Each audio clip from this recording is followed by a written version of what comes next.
Hi hello ನಮಸ್ತೆ ವೀಕ್ಷಕರೇ. ಇಂದು ಉತ್ತರ ಕರ್ನಾಟಕ ಭಾಗದಲ್ಲಿ ನ್ಯೂಸ್ 43 ಇಂಡಿಯಾ ತಂಡ ಭೇಟಿ ಮಾಡಿದೆ. ನ್ಯೂಸ್ 43 ಇಂಡಿಯಾ ತಂಡ ಭೇಟಿ ಮಾಡಿರ್ತಕ್ಕಂಥ ವಿಶೇಷತೆ, ಭೇಟಿ ಮಾಡಿರ್ತಕ್ಕಂಥ ಮೂಲ ಅಜೆಂಡಾ, ಕಾಂಗ್ರೆಸ್ನ 5 ಗ್ಯಾರಂಟಿ, 1.5 ವರ್ಷದ ರಾಜ್ಯ ಸರ್ಕಾರ, 2013ರಲ್ಲಿ 13 ಬಾರಿ ಬಜೆಟ್ ಮಂಡನೆ ಮಾಡಿರ್ತಕ್ಕಂಥ ಸಿದ್ದರಾಮಯ್ಯ ಸರ್ಕಾರ 1.5 ವರ್ಷದಲ್ಲಿ ರಾಜ್ಯಕ್ಕೆ ಕೊಟ್ಟಿರ್ತಕ್ಕಂಥ ವಿಶೇಷವಾಗಿ 5 ಗ್ಯಾರಂಟಿ ಮತ್ತು ಕೇಂದ್ರದಲ್ಲಿ ನಡೀತಾ ಇರುವಂತಹ ನರೇಂದ್ರ ಮೋದಿ ಅವರ ಸರ್ಕಾರ 2 ಬಾರಿ ಬಹುಮತ ಪಡೆದಿರ್ತಕ್ಕಂಥ, 3ನೇ ಬಾರಿಗೆ 400 ಪಾರ್ ಅಂದಿರ್ತಕ್ಕಂಥ ಸರ್ಕಾರ ಮೈತ್ರಿಕೂಟಕ್ಕೆ ಬಂದಿರತಕ್ಕಂಥ. ಇಂದು ನ್ಯೂಸ್ 43 ಇಂಡಿಯಾ ತಂಡ ಚನ್ನಮ್ಮನ ನಾಡಿನಲ್ಲಿ ಬೆಳಗಾವಿ ಜಿಲ್ಲೆಯ ಬೆಳಗಾವಿ ಟೌನ್ ನಲ್ಲಿ ನ್ಯೂಸ್ 43 ಇಂಡಿಯಾ ತಂಡ ಭೇಟಿ ಮಾಡಿದೆ. ಭೇಟಿ ಮಾಡಿರ್ತಕ್ಕಂಥ ವಿಶೇಷತೆ, ಕ್ಷೇತ್ರದ ಜನನಾಯಕಿ ಮುಂಬರ್ತಾ ಇರುವಂತಹ ಕೇಂದ್ರ ಸರ್ಕಾರದ 33% ಮಹಿಳಾ ರಿಸರ್ವೇಶನ್ ಆಗಿರಲಿ, ಮುಂಬರ್ತಾ ಇರುವಂತಹ ಕ್ಷೇತ್ರದ ಅನೇಕ ವಿಷಯಗಳಲ್ಲಿ ಆಗಿರಲಿ, ನ್ಯೂಸ್ 43 ಇಂಡಿಯಾದಿಂದ ವಿಶೇಷ ಸಂದರ್ಶನ ಮಾಡ್ತಾ ಇದ್ದೀವಿ. ಇವತ್ತು ನಮ್ಮ ಜೊತೆ ಕರ್ನಾಟಕ ರಾಜ್ಯ ಪ್ರದೇಶ ಕಾಂಗ್ರೆಸ್ ಕಮಿಟಿಯ ಕೆಪಿಸಿಸಿ ಸದಸ್ಯರಾಗಿ ಕಾರ್ಯನಿರ್ವಹಿಸ್ತಾ ಇರೋರು, ಮುಂಬರುವಂತ ದಿನಮಾನಗಳಲ್ಲಿ ಶಾಸಕರಾಗಿ ಬೆಳಗಾವಿ ಸಾಂಬ್ರಾ ಏರ್ಪೋರ್ಟ್ ನಿಲ್ದಾಣದಿಂದ ಬೆಂಗಳೂರಿಗೆ ಪ್ರಯಾಣ ಬೆಳೆಸಬೇಕಂತೇಳಿ ಕನಸು ಕಂಡಿರ್ತಕ್ಕಂಥವ್ರು, ಮತ್ತೆ ಸುವರ್ಣ ವಿಧಾನಸೌಧದಲ್ಲಿ ಉತ್ತರ ಕರ್ನಾಟಕ ಭಾಗಕ್ಕೆ ಚನ್ನಮ್ಮನ ನಾಡಿಗೆ ಅನೇಕ ವಿಷಯಗಳಲ್ಲಿ ಡೆವಲಪ್ಮೆಂಟ್ಗೆ ಧ್ವನಿ ಎತ್ತಬೇಕಂತೇಳಿ ಗೈಡ್ಲೈನ್ಸ್ ಆಗ್ತಾ ಇರೋರು. ಇವೆಲ್ಲ ವಿಚಾರಗಳನ್ನು ನೋಡ್ತಾ ಹೋದ್ರೆ ನಮ್ಮ ಜೊತೆ ಆಯಿಷಾ ಸನದಿಯವರು, ಇವರ ಹೋರಾಟದಿಂದ ತಾವು ತಿಳ್ಕೋಬಹುದು ಇವರು ಮೈನಾರಿಟಿ ಅಲ್ಲ ಅಂತೇಳಿ, ಹೆಸರಿನಿಂದ ಕಂಡು ಹಿಡಿಬಹುದು ಮೈನಾರಿಟಿ ಅಂತೇಳಿ. ಇವೆಲ್ಲ ವಿಚಾರಗಳನ್ನು ತಿಳಿದುಕೊಳ್ಳೋಣ ಬನ್ನಿ ವೀಕ್ಷಕರೇ. ನಮ್ಮ ಜೊತೆ ಆಯಿಷಾ ಸನದಿಯವರಿದ್ದಾರೆ, ಅವ್ರ ಜೊತೆ ಮಾತನಾಡೋಣ. ಅವರ ಹೋರಾಟದ ಕಿಚ್ಚು, ಬಾಲ್ಯ ಜೀವನದಲ್ಲಿ ನಡೆದಿರ್ತಕ್ಕಂಥ ಸಾಧನೆಗಳನ್ನು ಮತ್ತು ರಾಜಕೀಯಕ್ಕೆ ಯಾಕೆ ಬಂದರು, ಇವೆಲ್ಲ ವಿಚಾರವನ್ನು ತಿಳ್ಕೊಳ್ಳೋಣ ಬನ್ನಿ. ನಮಸ್ಕಾರ. ನಮಸ್ತೆ. ಚೆನ್ನಾಗಿದ್ದಾರಮ್ಮ? ಚೆನ್ನಾಗಿದ್ದೀವಿ ಸರ್. ಹೇಗಿದ್ದೀರಿ? ರಾಜಕಾರಣ ಜೀವನದಲ್ಲಿ ಹೇಗಿದ್ದೀರ ಅಂತ ಕೇಳ್ಬೇಕಾ ಅಥವಾ ಆರೋಗ್ಯ ದೃಷ್ಟಿಯಿಂದ ಹೇಗಿದ್ದೀರ ಅಂತ ಕೇಳ್ಬೇಕು? ನಮ್ಗೆ ಯಾವ ತರ ಕೇಳ್ಬೇಕು? ನಾನು ಮೊದಲಿಗೆ ರಾಜಕಾರಣದಕ್ಕಿಂತ ಇಂಪಾರ್ಟೆಂಟ್ ಆಗಿ ನಾನು ಕೇಳೋದು ಆರೋಗ್ಯದ ಬಗ್ಗೆ. ಆರೋಗ್ಯ ಇದ್ರೆ ನಾವೆಲ್ಲವನ್ನು ಮಾಡಬಹುದು, ಆರೋಗ್ಯ ಇಲ್ಲಂದ್ರೆ ಏನು ಮಾಡ್ಲಿಕ್ಕೆ ಅಸಾಧ್ಯ. ಆರೋಗ್ಯದಿಂದ ತುಂಬಾ ಚೆನ್ನಾಗಿದ್ದೀವಿ. ಸರಿ, ಮಾರ್ನಿಂಗ್ ಮುಂಜಾನಿಂದ ತಗೊಂಡು ಸಂಜೆವರೆಗೆ ನಿಮ್ಮ ಜೀವನದಲ್ಲಿ ನಿಮ್ಮ ಆ ಒಂದು ದಿವಸದ 12 ತಾಸಿನ ಜರ್ನಿಯಲ್ಲಿ ಮುಂಜಾನೆ 6 ಗಂಟೆಯಿಂದ ತಗೊಂಡು ಸಾಯಂಕಾಲ 6 ಗಂಟೆವರೆಗೆ, ಸಾಯಂಕಾಲ 6 ಗಂಟೆಯಿಂದ ರಾತ್ರಿ 12 ಗಂಟೆವರೆಗೆ ನಡೆಯುವಂಥ ಜೀವನದಲ್ಲಿ ಫ್ಯಾಮಿಲಿಗೆ ಎಷ್ಟು ಸಮಯ ತೆಗೆದುಕೊಡ್ತೀರಿ, ಅದರಲ್ಲಿ ರಾಜಕಾರಣಕ್ಕೆ ಎಷ್ಟು ಸಮಯ ತೆಗೆದುಕೊಡ್ತೀರಿ, ಮತ್ತು ಸಮಾಜ ಸೇವೆಯಲ್ಲಿ ತೊಡಗಿಸ್ಕೊಳ್ಳೋದ್ರಲ್ಲಿ ಸಮಾಜ ಸೇವೆ ಅಂತೇಳಿ ಜನಸಾಮಾನ್ಯರಿಗೆ ಎಷ್ಟು ಅವಕಾಶ ಕೊಡ್ತೀರಿ? ನಾನು ಆ್ಯಕ್ಚುಲಿ ಹೇಳ್ಬೇಕಾದ್ರೆ ಫ್ಯಾಮ್ಲಿಗೆ ಟೈಮ್ ಕೊಡೋದು ಭಾಳ ಕಮ್ಮಿ. ಜನ ಸೇವೆ ಮಾಡಲಿಕ್ಕೆ ನನಗೆ ತುಂಬ ಟೈಮ್ ಹೋಗುತ್ತೆ. ಜನ ಸೇವೆ ಮಾಡ್ತಾ ಮಾಡ್ತಾ ರಾಜಕೀಯ ಕೂಡ ಮಾಡ್ತೀನಿ. ಯಾಕಂದರೆ ನಾನು ಬಂದಿದ್ದ ದಾರಿ ನೋಡ್ರೆ ತುಂಬ ಕಷ್ಟ, ನೋವನ್ನು ಅನುಭವಿಸಿದ್ದೀನಿ. ಆ ಕಾರಣದಿಂದ ನಾನು ಎಷ್ಟು ಜನ ಸೇವೆ ಮಾಡ್ತೀನಿ ಅಷ್ಟೇ ನನ್ನ ಫ್ಯಾಮ್ಲಿಗೆ ಒಳ್ಳೆಯದಾಗತ್ತೆ. ಮತ್ತು ನಾನು ರಾಜಕೀಯನೂ ಮಾಡಬೇಕು ಮತ್ತು ಜನಸೇವೆನೂ ಮಾಡಬೇಕು. ಜನಸೇವೆನೇ ರಾಜಕೀಯನೇ ಜನಸೇವೆ ಅಂತ ನಾನು ಹೇಳಲಿಕ್ಕೆ ಬಯಸ್ತೀನಿ.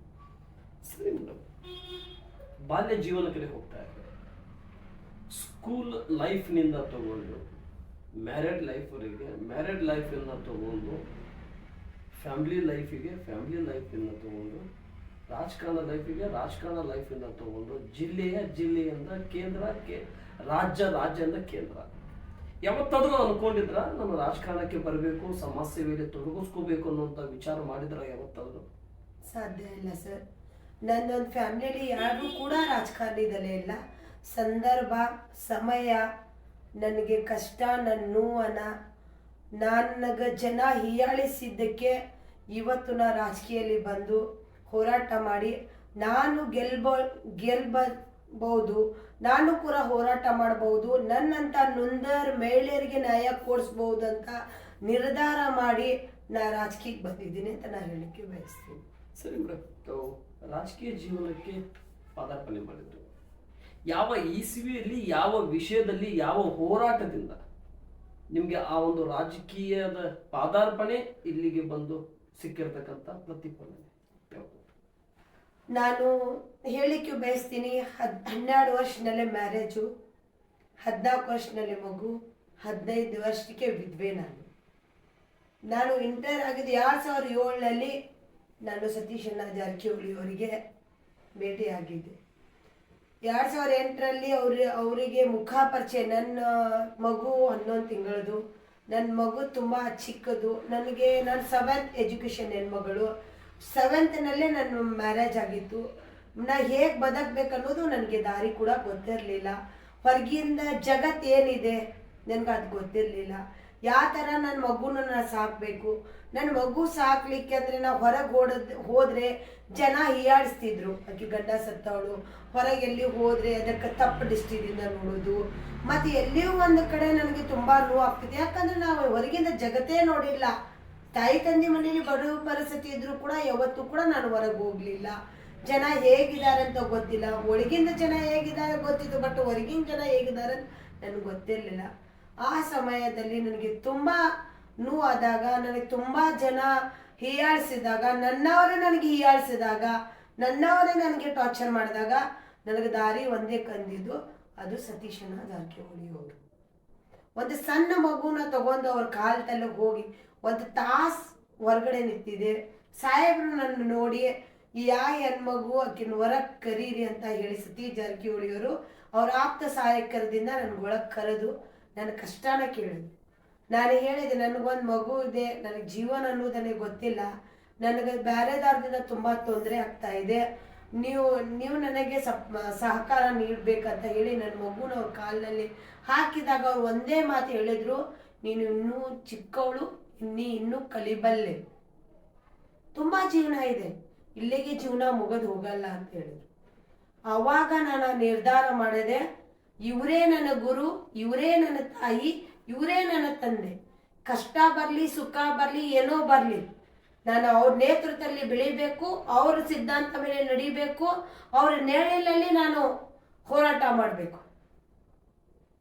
ನಾನು ಮಾಳವಿಕಾ ಅವ್ರ ಹತ್ರ 2008ರೊಳಗೆ ಬದುಕು ಜಟ್ಕಾ ಬಂಡಿಗೆ ಕೂಡ ಹೋಗಿ ಬಂದಿದ್ದೀನಿ. ನಾನು ಕಲಿಲ್ಲ, ಅದು ಹೇಳ್ತಾರೆ, ಕಲಿತವರು ಪುಸ್ತಕದಲ್ಲಿ, ಕಲೀಲಾರು ಇಡೀ ಜಗತ್ತಿನಲ್ಲಿ.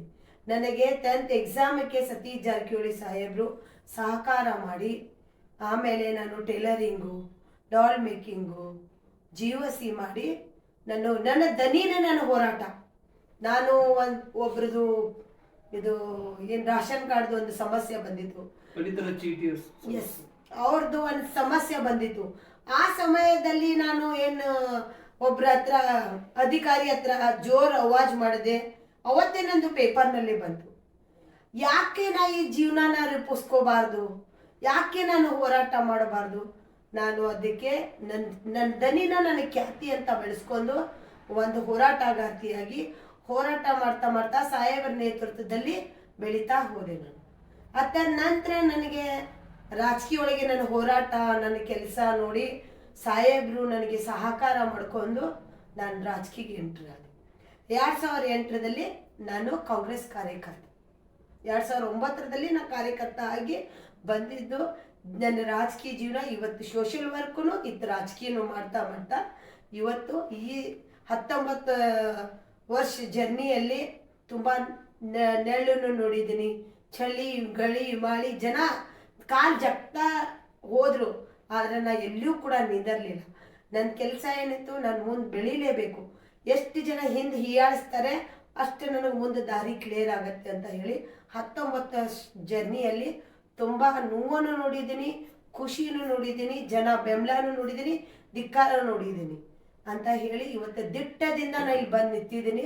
ಈ ಮುಂದೂ ಕೂಡ ನನ್ನ ಗುರಿ ತಲುಪುವಷ್ಟು ನಾನು ಯಾವತ್ತೂ ಹಿಂದೆ ಸರಿಯಲ್ಲ. ಎಷ್ಟೋ ಕಷ್ಟ ಬರಲಿ, ಖಂಡಿತವಾಗಿ ಜನಸೇವೆ ಮಾಡಲಿಕ್ಕೆ ನಾನು ಸಿದ್ಧ ಅಂತ ಹೇಳಲಿಕ್ಕೆ ಬಯಸ್ತೀನಿ. ಬೆಳಗಾವಿ ನಗರದಲ್ಲಿ ಅನೇಕ ರೀತಿಯಿಂದ ಹೋರಾಟ ಮಾಡಿದರೆ ಆಯಿಷಾ ಸನದಿಯವರಿಗೆ ಆ ಹೋರಾಟದಲ್ಲಿ ಸಿಕ್ಕಿರ್ತಕ್ಕಂಥ ಪ್ರತಿಫಲ ಏನು? ಜನ ಪ್ರೀತಿ, ಜನ ವಿಶ್ವಾಸ, ಜನದೊಳಗೆ ನೋಡು ದೃಷ್ಟಿ, ಗೌರವ, ಅಭಿಮಾನ, ಪ್ರೀತಿ. ಸತೀಶ್ ಜಾರಕಿಹೊಳಿ ಹೆಸರನ್ನು ಪದೇ ಪದೇ ಎತ್ತಾ ಇದ್ದೀವಿ. ಸತೀಶ್ ಜಾರಕಿಹೊಳಿ ಅವರಲ್ಲಿ ಮುಂದೆ ನಿಮಗೆ ಅವಕಾಶ ಮಾಡಿಕೊಡ್ಲಿಲ್ಲ ಅಂದರೆ ಗುರುಗಳು ಚೇಂಜ್ ಆಗಬಹುದಾ ಅಥವಾ ಪಕ್ಷದ ಸಿದ್ಧಾಂತ ಮೇಲೆ ತಟಸ್ಥವಾಗಿ ನಿಲುವಾಗಬಹುದಾ? ಬಾಬಾ ಸಾಹೇಬ್ ಭೀಮ್ರಾವ್ ಅಂಬೇಡ್ಕರ್ ನೇತೃತ್ವದಲ್ಲಿ ಸತೀಶ್ ಜಾರಕಿಹೊಳಿ ಅವರು ನಡೀತಾರೆ. ಬಸವ, ಬುದ್ಧ ಅವ್ರ ಸಿದ್ಧಾಂತ ಮೇಲೆ ಅವ್ರು ನಡೀತಾರೆ. ಯಾವತ್ತೂ ಕೂಡ ಅವ್ರಿಗೆ ಜನ ಹೀಯಾಳಿಸಿದ್ರಂದ್ರೆ ಅವರಿಗೆ ಅವ್ರು ಬಿಡಲಿಲ್ಲ. ನಾನು ಯಾವ ಕಾರಣಕ್ಕೂ ನನ್ನ ಗುರು ಫಸ್ಟ್ ಅವರೇ, ನಾನು ಸಾಯು ಮಠ ನನ್ನ ಗುರುನ ಅವರೇ. ಅವರು ನನಗೆ ಯಾವುದೋ ಅಧಿಕಾರ ಕೊಡಲಿಲ್ಲ ಅಂತ ಹೇಳಿ ನಾನು ಅವ್ರಿಗೆ ಗುರು ಮಾಡಲಿಲ್ಲ. ನನಗೆ ಜೀವನಕ್ಕೆ ಬೆಳೀಲಿಕ್ಕೆ ಒಂದು ದಾರಿ ಮಾಡಿಕೊಟ್ಟಿದ್ದು ನನ್ನ ತಾಯಿ ಹೃದಯ ಎದ್ದಿದ್ದು ಸತೀಶ್ ಜಾರಕಿಹೊಳಿ ಸಾಹೇಬ್ರು. ನನಗೆ ಯಾವುದೂ ಒಂದು ಪೋಸ್ಟ್ ಕೊಡಲಿಲ್ಲ ಅಂತ ಹೇಳಿ ನಾನು ಅವ್ರು ಬಿಡ್ಲಿಕ್ಕೆ ಮಾತೇ ಬರಲ್ಲ. ನಾನು ನನಗೆ ಕರೆದ ನಮ್ಮ ಸಾಹೇಬ್ರು ಬಿಡಿ, ಪಕ್ಷದವ್ರು ನನಗೆ ಕರೆದ ಪೋಸ್ಟ್ ಕೊಡುವಷ್ಟು ಕ್ಯಾಪಾಸಿಟಿ ನನಗೆ ಸತೀಶ್ ಜಾರಕಿಹೊಳಿ ಸಾಹೇಬ್ರು ಇಟ್ಟಿದ್ದಾರೆ. ಮುಂದೂ ಕೂಡ ಅಧಿಕಾರಿಗಳು ನನಗೆ ಕರೆದು, ನಮ್ಮ ನಾಯಕರು ನನಗೆ ಕರೆದ ಟಿಕೆಟ್ ಕೊಡುವಷ್ಟು ನಾವು ಹೋರಾಟ ಮಾಡಿ ನಾ ಕೆಲಸ ಮಾಡ್ತೇನೆ. ಆದರೆ ಸತೀಶ್ ಜಾರಕಿಹೊಳಿ ಸಾಹೇಬ್ರು ಯಾವತ್ತೂ ನಮಗೆ ಅನ್ಯಾಯ ಮಾಡಿಲ್ಲ, ಮಾಡಂಗಿಲ್ಲ ಅಂತ ಹೇಳಿ ಎಷ್ಟು ನನ್ನ ಎಲ್ಲಾನ ಮೇಲೆ ಭರೋಸೆ ಇರ್ತೀನಿ, ಎಷ್ಟು ನನ್ನ ತಾಯಿ ತಂದೆ ಮೇಲೆ ಭರೋಸೆ ಇರ್ತೀನಿ, ಅಷ್ಟೇ ನಾ ಸತೀಶ್ ಜಾರಕಿಹೊಳಿ ಸಾಹೇಬ್ರಿಗೆ ಮೇಲೆ ಭರೋಸೆ ಇಡ್ತೀನಿ. ಸರಿ, ಮುಂಬರ್ತಾ ಇರುವಂಥ ಒನ್ ನೇಷನ್ ಒನ್ ಚುನಾವಣೆ 33% ಮಹಿಳಾ ರಿಸರ್ವೇಷನ್. ಎಸ್, ಈ ರಿಸರ್ವೇಷನ್ದಲ್ಲಿ ಬೆಳಗಾವಿ ಟೌನಲ್ಲಿ ನೋಡ್ಲಿಕ್ಕೆ ಹೋದ್ರೆ 3 ಕ್ಷೇತ್ರ, ಎಂಟೈರ್ ಚಿಕ್ಕೋಡಿ ಮತ್ತು ಬೆಳಗಾವಿ ವಿಧಾನಸಭಾ ಕ್ಷೇತ್ರದ ನೋಡ್ಲಿಕ್ಕೆ ಹೋದ್ರೆ 18 ವಿಧಾನಸಭಾ ಕ್ಷೇತ್ರ, ಅದರಲ್ಲಿ 2 ವಿಧಾನಸಭಾ ಕ್ಷೇತ್ರ ಕಿತ್ತೂರು ಮತ್ತು ಖಾನಾಪುರ ಉತ್ತರ ಕನ್ನಡ ಲೋಕಸಭಾ ಕೇಂದ್ರ ಲೋಕಸಭಾ ಕ್ಷೇತ್ರಕ್ಕೆ ಹೋಗಿದ್ದು. ಈ ಕಡೆ ಬಂದಿರತಕ್ಕಂಥ 16 ಲೋಕಸಭಾ ಕ್ಷೇತ್ರ, 16 ವಿಧಾನಸಭಾ ಕ್ಷೇತ್ರ. ಈ 18 ವಿಧಾನಸಭಾ ಕ್ಷೇತ್ರದಲ್ಲಿ ಯಾವ ಕ್ಷೇತ್ರದ ಮೇಲೆ ಆಯಿಷಾ ಸನದಿಯವರ ಕಣ್ಣು? ಮುಂದೆ 33% ಮಹಿಳಾ ರಿಸರ್ವೇಷನ್ ಆದರೆ ಸಹಜವಾಗಿ ನನ್ನ ಓಟ್ ಎಲ್ಲಿದೆ ನಾನು ಕೇಳಲೇಬೇಕು. ಎಲ್ಲಿನ ಜನಗ ಅಭಿವೃದ್ಧಿ ಮಾಡಿದ್ದೀನಿ, ಜನಗೋಸ್ಕರ ಹೋರಾಟ ಮಾಡಿದ್ದೀನಿ, ಎಲ್ಲಿನ ಜನದೊಳಗೆ ಬೆಳ್ಕೋಬೇಕಂತ ನಾ ಬಯಸಿದ್ದೀನಿ, ಎಲ್ಲಿ ಜನ ನನಗೆ ಪ್ರೀತಿಸ್ತಾರೆ ಆ ಕ್ಷೇತ್ರದಲ್ಲಿ ನಾ ಖಂಡಿತವಾಗಿ ಗ್ರಾಮೀಣ ಕ್ಷೇತ್ರಕ್ಕೆ ನಾನು ಟಿಕೆಟ್ ಕೇಳ್ತೀನಿ ಅಂತ ನಾನು ಹೇಳಿಕೆ ಬಯಸ್ತೀನಿ. ಸರಿ, ಮೊನ್ನೆ ಕೆಲವೊಂದಿಷ್ಟು ವಿಷಯಗಳ ಬಗ್ಗೆ ಸಂಜಯ್ ಪಾಟೀಲ್ ಮಾತನಾಡಿದ್ದಾರೆ ಲಕ್ಷ್ಮೀ ಹೆಬ್ಬಾಳ್ಕರ್ ವಿರೋಧದಲ್ಲಿ ಅಂತ ಹೇಳಿ. ನೀವು ಮಧ್ಯರಾತ್ರಿಯಲ್ಲಿ ಅವತ್ತು ಪ್ರತಿಭಟನೆ ಮಾಡಿದ್ವಿ. ಅವರು ಬಂದು ಕ್ಷಮೆ ಕೇಳಬೇಕು, ಅದಕ್ಕೆ ಸೂಕ್ತವಾದಂಥ ನಿರ್ಣಯ ಸಿಗುವವರೆಗೆ ನಾವು ಇಲ್ಲಿಂದ ಜಾಗ ಕೇಳೋದಿಲ್ಲ ಅಂತೇಳಿ ಪ್ರತಿಭಟನೆ ಮಾಡಿದ್ವಿ. ಆ ಪ್ರತಿಭಟನೆ ಯಾವ ವಿಷಯದಲ್ಲಿ ಮುಂದುವರಿತು, ಯಾವ ವಿಷಯಕ್ಕೆ ಅದು ಕಿಚ್ಚತ್ತು ಮಾಡಿದ್ರು? ಸಂಜಯ್ ಪಾಟೀಲ್ ಅವರು ಪದೇ ಪದೇ ಅವರು ತನ್ನ ನಾಲಿಗೆನ ಹರಿಬಿಡ್ತಾರೆ. ಯಾರೋ ಅವರು ಲಕ್ಷ್ಮೀ ಹೆಬ್ಬಾಳ್ಕರ್ ಒಂದು ಮಹಿಳೆಯರು ಕೋಟಾದಲ್ಲಿ ಒಂದು ಮಹಿಳೆಯರಿಗೋಸ್ಕರ ಅಂತ ಹೇಳಿ ಅವರು ಮಿನಿಸ್ಟರು. ಯಾವಾಗಲೂ ಸಂಜಯ್ ಪಾಟೀಲ್ಗೆ ಫಸ್ಟು ಕೂಡ ನಾನು ವಾರ್ನಿಂಗ್ ಮಾಡಿದ್ದೆ, ತಾವು ಯಾವುದೂ ಮಹಿಳೆಯರ ಬಗ್ಗೆ ಅಸಹ್ಯವಾಗಿ ಮಾತಾಡಬಾರ್ದು. ಫಸ್ಟು ಒಂದ್ಸಲ 2 ವರ್ಷ ಹಿಂದ್ಗಡೆ ಅವರು ಇದೇ ಥರ ಲಕ್ಷ್ಮೀ ಹೆಬ್ಬಾಳ್ಕರ್ಗೆ ರಾತ್ರಿ ರಾಜಕೀಯ ಮಾಡಿ ಹಗಲಿ MLA ಆಗಿದ್ರು ಅಂತ ಹೇಳಿದ್ರು. ಅವತ್ತು ಕೂಡ ಅವ್ರ ಕಾಲೇಜ್ಗೆ ನಾನು ಮುತ್ತಿಗೆ ಆಗಿದ್ದೆ. ಇವತ್ತು ಕೂಡ ಅವರು ಏನು ಇಲೆಕ್ಷನ್ ನಡೀತಾ ಇತ್ತು, MP ಇಲೆಕ್ಷನ್ನ, ಆ ಸಂದರ್ಭದಲ್ಲಿ ಅವರು ಒಂದು ಶಬ್ದನ ಹೇಳಿದ್ರು, ಇವತ್ತು ಅಕ್ಕ ಈ ಮಹಿಳೆಯರ ನೋಡಿ ಒಂದು ಪೆಗ್ ಜಾಸ್ತಿ ತಗೊಂಡು ಮಕ್ಕೋಬೇಕು ಅಂತ ಹೇಳಿದ್ರು. ಪೆಗ್ ಅಂದ್ರೆ ಎದಕ್ಕಂತಾರೆ? ನೀವು ನೋಡಿದ್ರ ಲಕ್ಷ್ಮೀ ಹೆಬ್ಬಾಳ್ಕರ್ ಕುಡಿಯೋದು? ಒಂದು ಮಹಿಳೆ ಒಂದು ಮಿನಿಸ್ಟರ್ ಅವರು, ನೀವು ಅವ್ರಿಗೆ ನೀವು ಗೌರವ ಕೊಡಲಿಲ್ಲ ಅಂದ್ರೆ ಸಾಮಾನ್ಯ ಮಹಿಳೆಯರಿಗೆ ಏನು ಗೌರವ ಕೊಡ್ತೀರಾ? ನಿಮ್ಮ ಮನೆಯಲ್ಲಿ ತಾನೇ ಹೆಣ್ಮಕ್ಳು ಇರೋದು.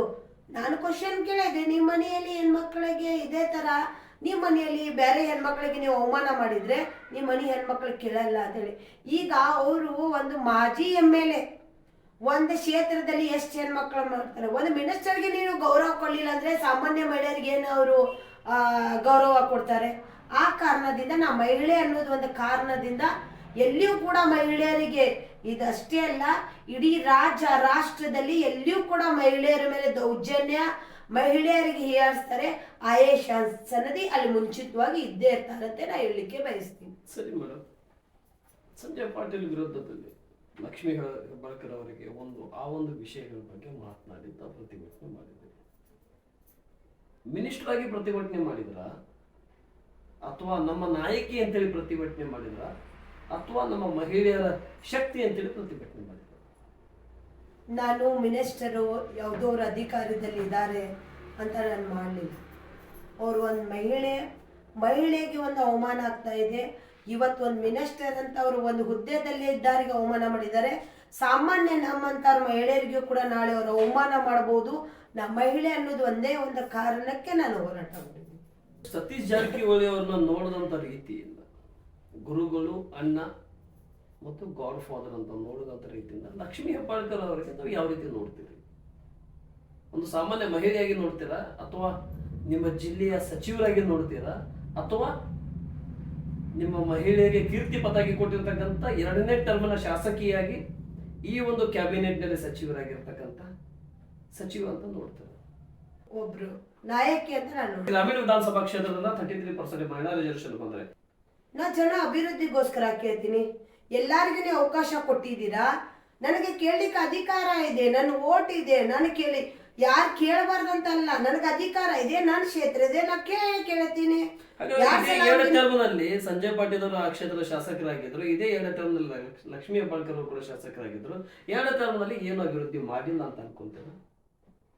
ನೋಡಿ ಸರ್, ಗ್ರಾಮೀಣದಲ್ಲಿ ಅವ್ರ ಶಾಸಕರೇ ಆಗೋಕ್ಕಿಂತ ಮೊದಲೇ ತುಂಬಾ, ನಾನೇ ಕೂಡ ಇದೇ ಸಿದ್ದರಾಮಯ್ಯ ಸಾಹೇಬ್ರು 2013 ಒಳಗೆ CM ಇದ್ರು. ನಾನೇ ಎಷ್ಟೋ ನನ್ನ ಏರಿಯಾದಲ್ಲಿ ಅಭಿವೃದ್ಧಿ ಮಾಡಿದ್ದೀನಿ, ಜನಗೋಸ್ಕರ ಹೋರಾಟ ಮಾಡಿದ್ದೀನಿ. ಯಾಕೆ ನನ್ನ ಜನ ನಾನು ಕೇಳಿ ಸಾಮಾನ್ಯ ಕಾರ್ಯಕರ್ತರಾಗಿ, ಒಂದು ಜಿಲ್ಲೆಯ ಮುಖಂಡರಾಗಿ, ಒಂದು ಜಿಲ್ಲೆಯ ಮಹಿಳಾ ಮುಖಂಡರಾಗಿ ಮಾಡುವುದು ಸಹಜ. Is a credit. ಆವಾಗಿನ ಸಂದರ್ಭ ಶಾಸಕರಿಗೆ ಹೋಗುತ್ತೆ, ಸನದಿಯವರಿಗೆ ಒಂದು ಕೇಳಿ, ಆವಾಗಿನ ಸಂದರ್ಭದಲ್ಲಿ ಶಾಸಕರಿಗೆ ಕ್ರೆಡಿಟ್ ಹೋಗುತ್ತೆ. ಸನದಿಯವ್ರು ತಂದಿದ್ರೆ ಸನದಿಯವ್ರಿಗೆ ಒಂದು ಕ್ರೆಡಿಟ್ ಹೋಗುತ್ತೆ. ಇರ್ಲಿ ಬಿಡಪ್ಪ, ಅವ್ರು ಸಚಿವರಿದ್ರು, ಅವ್ರ ಮೇಲೆ ಒತ್ತಡ ಮನುಷ್ಯ ಹಾಕಿರಬಹುದು. ಆದ್ರೆ ಫುಲ್ ಪವರ್ ಬರೋದು ಯಾರಿಗೆ? ಅಲ್ಲಿಯ ಶಾಸಕರಿಗೆ, ಈಗಿನ ಸಚಿವರಿಗೆ. ಅಂದ್ರೆ ನಾನು ನಿಮ್ಗೇನು ಕೇಳ್ತಾ ಕರೆಕ್ಟಾಗಿ ನನ್ನ ಕ್ವಶನ್ ಅರ್ಥ ಮಾಡ್ಕೊಳ್ಳೋದು.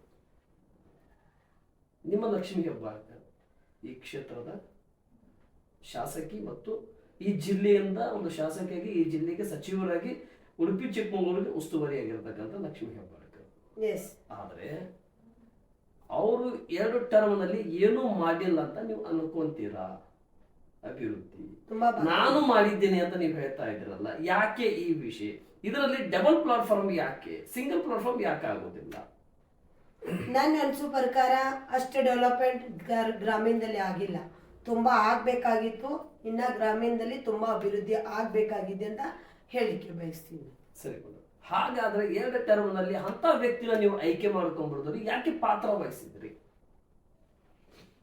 ಏನೋ ಒಂದು ಒಳ್ಳೇದ್ ಮಾಡ್ತಾರೆ, ನಮ್ಮಂತ ಮಹಿಳೆಯರನ್ನ ತಗೊಂಡ್ ನಡೀತಾರೆ. ಹಿಂದೆ ಹೋಗ್ಲಿಲ್ಲ, ಮುಂದೆ ಹೋಗ್ತಾರ ಅನ್ನೋಂತ ಏನ್ ನಂಬಿಕೆ? ಮುಂದೆ ಕೂಡ ಅವ್ರು ನಮ್ ತಗೊಂಡ್ ನಡೆಯಿಲ್ಲ ಅಂತ ಇವಾಗ ನಮ್ಗೆ ನಂಬಿಕೆ ಇಲ್ಲ.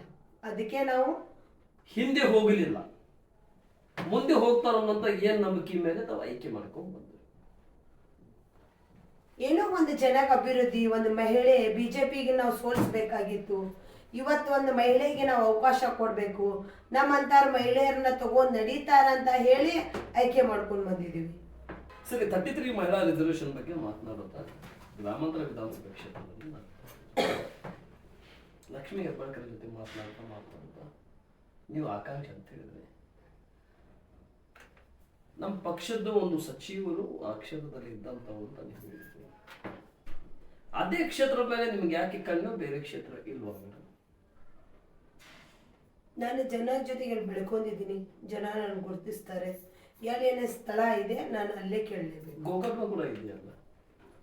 ಗೋಕಾಕ್ನಲ್ಲಿ ನಾನು ಯಾವತ್ತೂ ಕೂಡ ಅಲ್ಲಿ ಹೋಗಿ ಬೆಳ್ಕೊಲಿಲ್ಲ, ಜನಗೋಸ್ಕರ ನಾನು ಅಭಿವೃದ್ಧಿ ಮಾಡಲಿಲ್ಲ. ನಾನು ಎಲ್ಲಿ ಓಟ್ ಇದೆ ನಾನು ಅಲ್ಲಿ ಕೇಳ್ತಾ ಇದ್ದೀನಿ. ಕರ್ನಾಟಕದ ಬಗ್ಗೆ ಹೋರಾಟ ಮಾಡ್ತೀರಿ, ಮತ್ತು ಗೋಕಾಕ್ ಬೇರೆನಾ? ಗೋಕಾಕ್ನಲ್ಲಿ ನಾನು ಇನ್ನೂ ವಿಚಾರ ಮಾಡಲಿಲ್ಲ. ನನಗೆ ಯಾವಾಗ ವಿಚಾರ ಅನ್ನಿಸ್ತಿದೆ ಅವಾಗ ನಾವು ಗೋಕಾಕ್ ಬಗ್ಗೆ ವಿಚಾರ ಮಾಡೋದು. ಈಗ ಸದ್ಯದಲ್ಲಿ ಗೋಕಾಕ್ದ ವಿಚಾರ ಮಾಡಲ್ಲ ನಾನು. ಲಕ್ಷ್ಮೀ ಹೆಬ್ಬಾಳ್ಕರ್ ಅವರು ಗ್ರಾಮಾಂತರ ವಿಧಾನಸಭಾ ಕ್ಷೇತ್ರದಲ್ಲಿ ಪಾಪ್ಯುಲರ್ ಆಗಿರ್ತಕ್ಕಂಥವ್ರು. ಅವ್ರನ್ನ ಬಿಟ್ಟು ನಿಮ್ಗೆ ಕೊಡ್ತಾರ ಅನ್ನೋಂಥ ನಂಬಿಕೆ ಇದೆಯಾ? ಎಕ್ಸಾಂಪಲ್ಗೆ ಮೊನ್ನೆ ಕೂಡ ನಡೆದಿರ್ತಕ್ಕಂಥ ಲೋಕಸಭೆ ಚುನಾವಣೆಯಲ್ಲಿ ಬಿಜೆಪಿಯಿಂದ ಸುಮಾರು ಜನ ಟಿಕೆಟ್ ಕೇಳಿದ್ರು. ಇದೇ ಬೆನಕೆಯವ್ರು ಕೇಳಿದ್ರು, ಸಂಜಯ್ ಅವರು ಕೇಳಿದ್ರು. ಅದೇ ರೀತಿ ಲಿಸ್ಟ್ ಹೇಳ್ತಾ ಇದ್ರೆ ಭಾಳ ಜನ ಆದರೆ ಅದಕ್ಕೆ ಫ್ರಂಟ್ ಲೈನ್ನಲ್ಲಿ ಯಾರಾದ್ರೆ ಅವ್ರ ಹೆಸರನ್ನ ಹೇಳ್ತಾ ಇದ್ದಾನೆ. ಅವ್ರನ್ನ ಬಿಟ್ಟು ಮಾಜಿ ಮುಖ್ಯಮಂತ್ರಿ ಅದನ್ನು ತಗೊಂಬಂದು ಕೊಟ್ಟು, ಅದೇ ರೀತಿ ನಿಮಗೆ ಕೊಡ್ತಾ ಅನ್ನುವಂಥ ನಂಬಿಕೆ ಇದೆಯಾ? ಅಥವಾ ಆ ಭ್ರಮೆ ಇದೆಯಾ? ಸತೀಶನ ನಮ್ಮ ಜೊತೆ ಇದ್ದಾರೆ, ಅವ್ರು ಕೊಡಿಸ್ತಾರೆ ಅನ್ನೋಂಥ ಭ್ರಮೆದಲ್ಲಿದ್ದೀರಾ? ಯಾವುದು ಕೂಡ ಭ್ರಮೆ, ಅವ್ರು ಕೊಡಿಸ್ತಾರಂತಲ್ಲ. ನಾನು ಕೆಲಸ ಮಾಡಿದ್ದೀನಿ, ನನಗೆ ಅಧಿಕಾರ ಇದೆ, ಸಂವಿಧಾನ ಪ್ರಕಾರ ನನಗೆ ಯಾವುದೂ ಕೂಡ ಬಂದೇ ಇಲ್ಲ. ಯಾರು ಕೇಳಬಹುದು, ಯಾಕೆ ನಾ ಕೇಳಬಾರ್ದು? ನನ್ನ ಕ್ಷೇತ್ರದಿಂದ ನಾನು ಟಿಕೆಟ್ ಕೇಳಲಿಕ್ಕೆ ಅಲ್ಲೇ ನಮ್ಗೆ ಬಂದಿಲ್ಲ.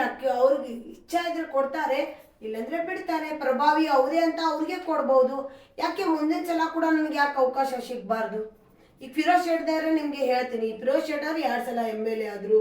ಜನ ಅವರಿಗೆ ಅವಕಾಶ ಕೊಟ್ಟರು, ಜನದ ಅಭಿವೃದ್ಧಿ ಆಗಲಿಲ್ಲ, ಜನ ಅವರಿಗೆ ಅವರು ಸೋಲಿದ್ರು, BJP ಬಂತು. ಎಲ್ಲರಿಗೂ ಒಂದೊಂದು ಸಮಯ ಸಂದರ್ಭ ಇರತ್ತೆ. ಯಾಕೆ ನನಗೆ ಒಂದ್ಸಲ ಅವಕಾಶ ಪಾರ್ಟಿ ಕೊಡಬಾರ್ದು? ಬೇರೆ ಕಡೆ ಅಭಿವೃದ್ಧಿ ಒಳ್ಳೆ ಕಡೆ ಲಕ್ಷ್ಮಿ ಅವರು ಒಂದು ಪ್ರಭಾವಿ ನಾಯಕರು, ಮಹಿಳೆಯರನ್ನು ತಗೊಂಡು ನಡೀತಾರೆ, ಮಹಿಳೆಯರಿಗೋಸ್ಕರ ಒಳ್ಳೇದು ಮಾಡ್ತಾರೆ.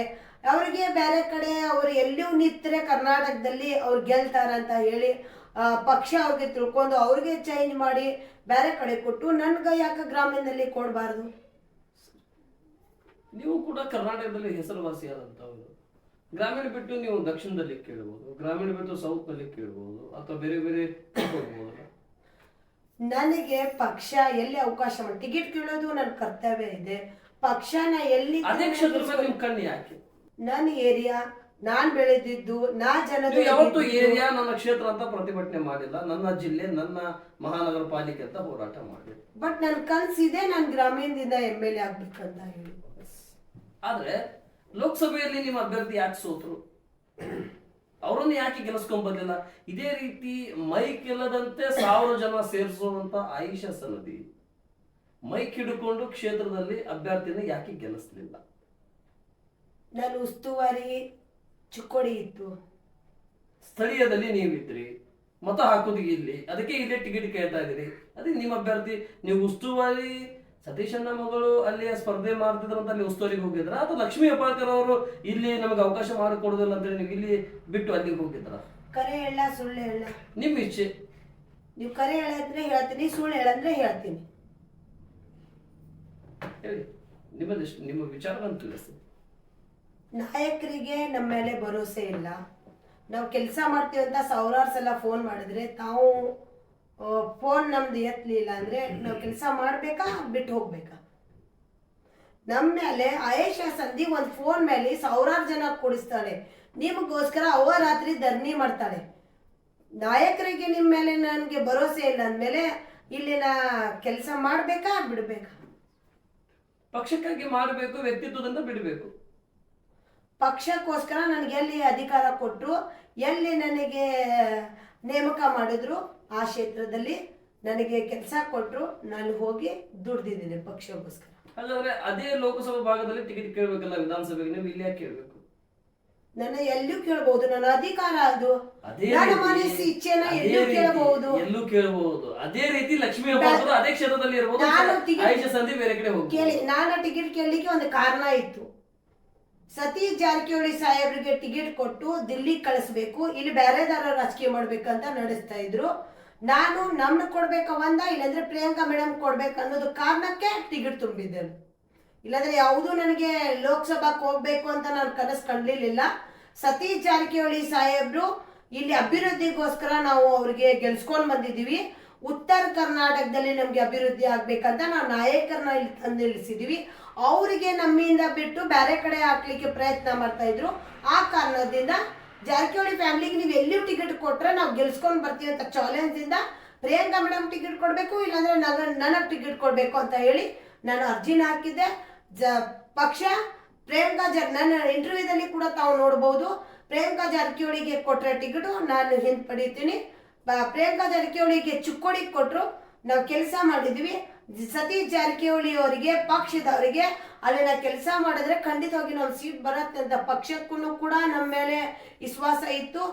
ಸತೀಶ್ ಜಾರಕಿಹೊಳಿಗೂ ಕೂಡ ವಿಶ್ವಾಸ ಇತ್ತು. ಎಲ್ಲೇ ನನಗೆ ಕೆಲಸ ಮಾಡಲಿಕ್ಕೆ ಪಕ್ಷ ಅವಕಾಶ ಮಾಡಿಕೊಡ್ತು, ನಾನು ಅಲ್ಲಿ ಹೋದೆ, ನನ್ನ ಕೆಲಸನ ಮಾಡಿ ನಾನು ಅಭಿವೃದ್ಧಿನೇ ಮಾಡಿ ಜನಗೋಸ್ಕರ ಏನು ಆಶ್ವಾಸನೆ ಕೊಟ್ಟಿದ್ವಿ, ನಾವು 5 ಗ್ಯಾರಂಟಿದಿಂದ ಜನಕ್ಕೆ ನಾವು ಸಹಕಾರ ಮಾಡ್ತಿದ್ವಿ. ಆ ಯೋಜನೆಗಳನ್ನ ಮುಂದಿಟ್ಕೊಂಡು ಪ್ರಚಾರ ಮಾಡಿ ನಮ್ಮ ಅಭ್ಯರ್ಥಿನ ನಾವು ಗೆಲ್ಸ್ಕೊಂಡು ಬಂದಿವಿ.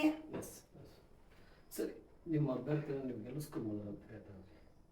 ಹಾಗಾದ್ರೆ ಸತೀಶ್ ಜಾರಕಿಹೊಳಿ ಕಾಂಗ್ರೆಸ್ನಲ್ಲಿ ಕುಟುಂಬ ರಾಜಕಾರಣ ಇದೆಯಾ ಇಲ್ವಾ? ನೋಡಿ, ಒಂದೇ ಮಾತು, ಸತೀಶ್ ಜಾರಕಿಹೊಳಿ ಅವರು ಕಿಂಗ್ ಮೇಕರ್. ಯಾವತ್ತೂ ಕೂಡ ನನ್ನ ಮಗಳಿಗೆ ಟಿಕೆಟ್ ಕೊಡಿ ಅಂತ ಸತೀಶ್ ಜಾರಕಿಹೊಳಿ ಅವರು ಕೇಳಲಿಲ್ಲ. ಸತೀಶ್ ಜಾರಕಿಹೊಳಿ ಅವ್ರ ಮಗಳಿಗೆ ಕಾರ್ಯಕರ್ತದು ಬೇಡಿಕೆ ಇತ್ತು. ಸಮೀಕ್ಷೆ ಹೇಳ್ತಾ ಇತ್ತು ಅಲ್ಲಿ ಇತಿಹಾಸ ಅವ್ರಿಗೆ ಜೊಲ್ಲೆ ಅವರಿಗೆ ಸೋಲಿಸಬೇಕಾದ್ರೆ ಸತೀಶ್ ಜಾರಕಿಹೊಳಿ ಫ್ಯಾಮಿಲಿದಿಂದ ಯಾರೋ ಒಬ್ರು ಬೇಕಂತ ಹೇಳಿ ಸಮೀಕ್ಷೆ ಒಳಗೆ ಬಂದಿತ್ತು. ಪಕ್ಷ ಅವ್ರಿಗೆ ಕರೆದ ಟಿಕೆಟ್ ಕೊಟ್ಟಿದ್ದಾರೆ. ಯಾವುದೋ ರೀತಿ ಸತೀಶ್ ಜಾರಕಿಹೊಳಿ ನನಗೆ ಟಿಕೆಟ್ ಕೊಡಿ ಅಂತ ಹೋಗ್ಲಿಲ್ಲ. ಆ ಕ್ವಾಲಿಟಿ ಆಯಿಷಾ ಸಮಾಜದಲ್ಲಿ ಇಲ್ವಾ? ಬರೀ ಹೋರಾಟಕ್ಕೆ ಸೀಮಿತನ, ಪ್ರತಿಭಟನೆಗೆ ಸೀಮಿತನ, ಮಧ್ಯರಾತ್ರಿಯಲ್ಲಿ ಸಿಗ್ನಲ್ ಆಫ್ ಮಾಡಿಸಿ ಪ್ರತಿಭಟನೆ ಕೂಡುದು ಅಷ್ಟೇ ಪವರ್ ಇರೋದು? ಹಾಗಾದ್ರೆ ಟಿಕೆಟ್ಗೆ ಅವಶ್ಯಕತೆ ಕಾರ್ಯಕರ್ತರಲ್ಲಿ ಗುರುತಿಸ್ಕೊಂಡಿದ್ದ. ಹಾಗಾದ್ರೆ ಆಯೇಷಾ ಸನದಿ ಅದೇ ಟಿಕೆಟ್ ಅಲ್ಲಿ ಕೇಳ್ಬೋದಿತ್ತಲ್ಲ, ಅದೇ ಟಿಕೆಟ್ ಅಲ್ಲಿ ಕೊಡಬಹುದಿತ್ತಲ್ಲ. ಹಾಗಾದ್ರೆ ಮತ್ತೆ ನೀವು ಬೆಳಗಾವಿ ಮತ್ತು ನಮ್ ಸಾಹೇಬ್ರು ಕೇಳಿದ್ರು, ಹಾಗಾದ್ರೆ ವಿಧಾನಸಭೆಗೆ ನೀವ್ ಯಾಕೆ ಹೋಗ್ಬೇಕಾಗಾದ್ರೆ? ನಮ್ ಸಾಹೇಬ್ರು ಕೇಳಿದ್ರು, ನೀವ್ ಬೇಕಂದ್ರೆ ನಾವು ಕೊಡ್ತೀವಿ ಅಂತ ಹೇಳಿದ್ರು. ಹಣಾನು ಇರಬೇಕು, ಜನಾನು ಇರಬೇಕು, ಬೆಂಬಲಾನು ಇರಬೇಕು. ಬೆಂಬಲ ಸಿಗ್ಬಹುದು ನನಗೆ. ಹಣ ಆಯೇಷಾ ಸಂಧಿ ಜನ ಗಳಿಸಿದಾಳೆ ಪಕ್ಷನಲ್ಲಿ ಬಂದು. ಇಷ್ಟು ಹೋರಾಟದಿಂದ ಆಯೇಷಾ ಸಂಧಿ ಪಕ್ಷನಲ್ಲಿ ಹಣಾನ ಮಾಡಿಲ್ಲ.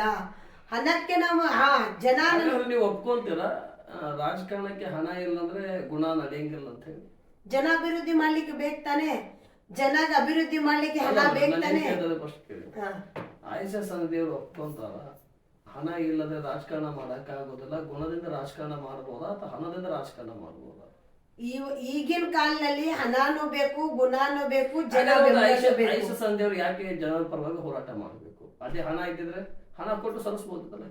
ನನಗೆ MP ಆಗಿ ದಿಲ್ಲಿ ಒಳಗೆ ಕೂಡಬಾರ್ದಾಗಿದೆ. ಕರ್ನಾಟಕದಲ್ಲಿ MLA ಆಗಿ ಅಲ್ಲೇ ಟಿಕೆಟ್ಗೆ ನಿಮ್ಗೆ ಮಾತು ಕೊಡ್ಲಿಲ್ಲ, ಇಲ್ಲೇನು ಟಿಕೆಟ್? ಕರ್ನಾಟಕದಲ್ಲಿ ನನಗೆ MLA ಆಗಿ ಜನಗೋಸ್ಕರ ದುಡಿಯುವುದು ನನ್ನ ಆಸೆ ಇದೆ. ಖಂಡಿತವಾಗಿ ಬರೋ ದಿನದಲ್ಲಿ 2028ನಲ್ಲಿ ಟಿಕೆಟ್ ತಗೊಂಡು ಖಂಡಿತವಾಗಿ ನಿಮ್ಗೆ ಇಂಟರ್ವ್ಯೂಗೆ ಕರೀತೇನೆ ಅಂತ ನಾನು ಹೇಳಿಕೆ ಬಯಸ್ತೀನಿ. ನಮ್ಮ ನ್ಯೂಸ್ 43 ಇಂಡಿಯಾ ಮುಖಾಂತರ ನಿಮ್ಮ ಕ್ಷೇತ್ರದ ಎಲ್ಲ ಮತದಾರರಿಗೆ ಕೊನೆಯದಾಗಿ ಒಂದು ಮೆಸೇಜ್ ಕೊಡೋದಾದ್ರೆ ಅದು ಹೋರಾಟದಿಂದ ಆಗಿರ್ಲಿ, 5 ಗ್ಯಾರಂಟಿ ಆಗಿರ್ಲಿ, ಅಥವಾ ಆಯಿಷಾ ಸನದಿ ಮುಂದಿನ ಸಂದರ್ಭದಲ್ಲಿ B.Pharm ಪಡೆದುಕೊಳ್ಳುವಂತ ಅವಕಾಶ, ಸಾಮ್ರಾ ಏರ್ಪೋರ್ಟ್ ನಿಲ್ದಾಣದಿಂದ ಬೆಂಗಳೂರು ಹೋಗೋದಾಗಿರ್ಲಿ, ದೆಹಲಿಗೆ ಹೋಗೋದಾಗಿರ್ಲಿ, ಹೋರಾಟಕ್ಕೆ ಹೋಗಿದ್ರೆ ಈ ಬಾರಿ ಆ ಒಂದು ನಾಮಪತ್ರವನ್ನು ಹಿಡ್ಕೊಂಡು ಹೋಗುವಂತ ಅವಕಾಶ ವಿಷಯದೊಂದಿಗೆ ಕೊನೆಯದಾಗಿ 2 ನಿಮಿಷದಲ್ಲಿ ಒಂದು ಮೆಸೇಜ್ ಕೊಡಿದ್ರೆ ಆ ಮೆಸೇಜ್ ಏನು ಕೊಡ್ಲಿಕ್ಕೆ ಇಷ್ಟಪಡ್ತೀವಿ? ಆಯೇಷಾ ಸಂಧಿ ಹೋರಾಟ, ಜನ ಅಭಿವೃದ್ಧಿ, ಜನಗೋಸ್ಕರ ಅಂತ ಆಯೇಷಾ ಸಂಧಿ ಇದ್ದಾಳೆ. ಆಯೇಷಾದಿಂದ ಜನ ಅಲ್ಲ, ಜನದಿಂದ ಆಯೇಷಾ ಸಂಧಿ. ನಾನು ಏನು ಕನಸನ್ನು ಕಂಡಿದ್ದೀನಿ, ಖಂಡಿತವಾಗಿ ಜನದ ನೊಂದು ಬಂದವರಿಗೆ ನಾನು ನ್ಯಾಯ ಕೊಡ್ಬೇಕಂತ ಏನು ತಿಳ್ಕೊಂಡಿದ್ದೀನಿ. ಮತದಾರರಿಗೆ ಒಂದು ಒಳ್ಳೆಯ ನಾಯಕರು, ಮತ್ತು ನೀವು ನನಗೆ ಮುಂದಿನ ಸಲ ನಿಮ್ದು ಅಭಿವೃದ್ಧಿ ಮಾಡಲಿಕ್ಕೆ ನೀವು ತಾವು ನನಗೆ ಒಂದು ಅವಕಾಶ ಕೊಡ್ತೀರಾ ಅಂತ ನಾನು ತಿಳ್ಕೊಂಡಿದ್ದೀನಿ. ಪಕ್ಷದ ಮೇಲೆ ಕೂಡ ಅಭಿಮಾನ, ಮತ್ತು ನನ್ನ ಕ್ಷೇತ್ರ ಜನ ಆಗಲಿ, ನನ್ನ ರಾಜ್ಯದ ಜನ ಆಗಲಿ, ರಾಷ್ಟ್ರ ಜನ ಆಗಲಿ, ಎಷ್ಟು ಅವ್ರು ನನಗೆ ಪ್ರೀತಿ ವಿಶ್ವಾಸ ಕೊಡ್ತಾರೆ, ನನಗೆ ಅವ್ರ ಮೇಲೆ ವಿಶ್ವಾಸ ಇದೆ. ಖಂಡಿತವಾಗಿ ನನ್ನ ಕೈ ಬಿಡಲ್ಲ, ನನ್ನ ಕೈ ಹಿಡಿತಾರೆ. ಒಂದು ದಿವಸ ನಾನು ವಿಧಾನಸೌಧದಲ್ಲಿ ಹೋಗ್ತೇನೆ ಅಂತ ಖಂಡಿತವಾಗಿ ನಾನು ಹೇಳಲಿಕ್ಕೆ ಬಯಸ್ತೀನಿ. ತುಂಬ ಧನ್ಯವಾದಗಳು ಆಯಿಷಾ ಸನದಿಯವರೇ. ಇಷ್ಟೊತ್ತಿನವರೆಗೆ ನ್ಯೂಸ್ 43 ಇಂಡಿಯಾ ಮುಖಾಂತರ ನಿಮ್ಮ ಸಮಯ, ನಿಮ್ಮ ವಿಚಾರ, ನಿಮ್ಮ ಯೋಚನೆ, ನಿಮ್ಮ ವಿಶ್ವಾಸ, ನಿಮ್ಮ ಆಲೋಚನೆ, ನಿಮ್ಮ ಆತ್ಮವಿಶ್ವಾಸ ಮತ್ತು ಹೋರಾಟದ ಪ್ರತಿಫಲ ಮತ್ತು ಮಾತಿನ ಕಿಚ್ಚು, ಪ್ರಶ್ನೆಯ ಡೈವರ್ಟ್ ಆಗಿ ಕೊಡುವಂಥ ಆನ್ಸರು, ಮತ್ತು ಸ್ಥಳೀಯ ಶಾಸಕರ ಬಗ್ಗೆ, ಸಚಿವರ ಬಗ್ಗೆ ಇದ್ದಿರ್ತಕ್ಕಂಥ ವಿಶ್ವಾಸ ಮತ್ತು ಆ ಒಂದು ಗೌರವ, ನಂಬಿಕೆ ನ್ಯೂಸ್ 43 ಇಂಡಿಯಾ ಮುಖಾಂತರ ಹಂಚಿಕೊಂಡಿರ್ತಕ್ಕಂಥ ಸಂದರ್ಶನದ ಸಮಯ. ಈ ಸಂದರ್ಶನಕ್ಕೆ ಅವಕಾಶ ಮಾಡಿಕೊಟ್ಟಿದ್ದಕ್ಕೆ ತುಂಬ ಧನ್ಯವಾದಗಳು. ನಮಸ್ತೆ.